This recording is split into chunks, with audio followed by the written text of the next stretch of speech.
बिस्मिल्लाहिर्रहमानिर्रहीम। मुअज़्ज़ज़ दोस्तों, अस्सलामु अलैकुम वरहमतुल्लाहि वबरकातुहू। हमेशा मुस्कुराते रहिए, खुश रहिए और अपनी ज़िंदगियों में खुशियाँ बिखेरते रहिए। मुस्कुराना सदका है और किसी को मुस्कुरा कर मिलना भी सदका है। इसलिए ज़िंदगियों से अपनी ज़िंदगियों में हमेशा मुस्कुराहट बरकरार रखिए।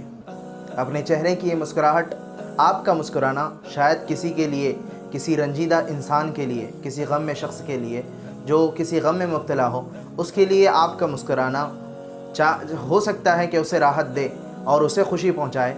इसलिए अपने चेहरों पर मुस्कुराहट बरकरार रखिए। एक छोटा सा वाक़या, जिस वाक़ये से हमें सबक मिलता है कि मुस्कुराने के कितने बड़े फ़ायदे हैं। हम किसी एक को मुस्कुरा कर मिलते हैं, अल्लाह हमारी ज़िंदगियों में हज़ारों खुशियाँ भर देता है। हमारी मुस्कुराहट किसी के लिए खुशी का बाइस बनती है और अल्लाह ताला हमारी ज़िंदगियों को खुशियों से भर देता है। ये वाक़या मिस्र में पेश आया।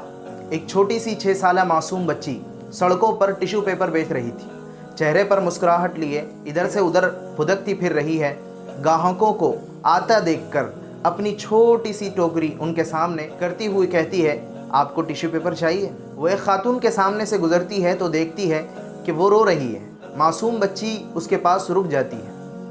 खातून ने भी अश्कबार आंखों से उस प्यारी सी बच्ची को देखा जो चेहरे पर खूबसूरत मुस्कुराहट लिए उसे टिश्यू पेपर का पैकेट पेश कर रही थी। उसने अनजाने में टिश्यू पेपर निकाला और अपनी आंखों से आंसू पोंछने लगी। उसने अपने पर्स से टिश्यू पेपर की कीमत निकाली और बच्ची को देने के लिए देखा तो वो जा चुकी थी। वो छोटी सी मुस्कुराती हुई बच्ची उसे बहुत अच्छी लगी। थोड़ी दूर एक खाली बेंच पड़ा था। वो खातून वहाँ जाकर बैठ गई, कुछ सोचा और फिर अपने मोबाइल से अपने शौहर को मैसेज किया। मैसेज ये किया कि मैं अपने किए पर शर्मिंदा हूँ, जो कुछ हुआ मुझे इस पर अफसोस है, आप जाने दें, आपका मौक़िफ़ दुरुस्त है। उसका शौहर एक होटल में परेशान हाल बैठा था कि उसे बीवी का ये खुशगवार मैसेज मिला। उसके चेहरे पर पुरसुकून मुस्कुराहट छा गई। उन मियाँ बीवी के दरमियान किसी बात पर झगड़ा हो गया था। उस खुशी में उसने वेटर को बुलाया और बड़ी खुशी से उसे 50 मिस्री पाउंड पकड़ा कर कहा कि ये तुम्हारे हैं। वेटर को एतबार ना आया। उसने कहा, चाय की कीमत तो सिर्फ 5 पाउंड थी। उसने कहा, बाकी तुम्हारी टिप है। अब वेटर के चेहरे पर मुस्कुराहट थी।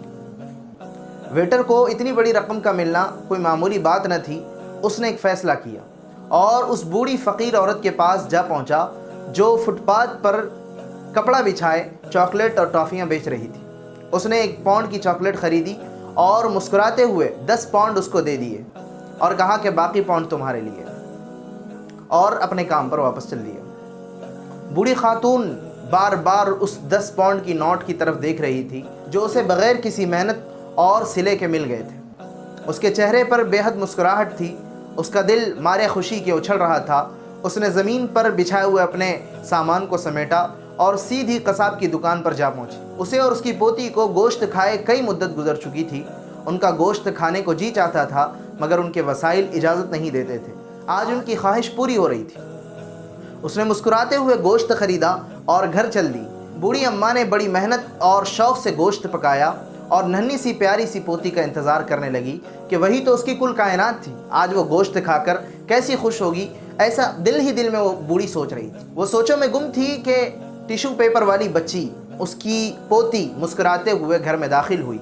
आज उसके चेहरे पर आम दिनों से ज़्यादा मुस्कुराहट थी। मुअज़्ज़ज़ दोस्तों, क्या ऐसा नहीं हो सकता कि हम भी उस टिश्यू पेपर बेचने वाली बच्ची की तरह मुस्कुराहटें तकसीम करें, लोगों में खुशियाँ बाँटें?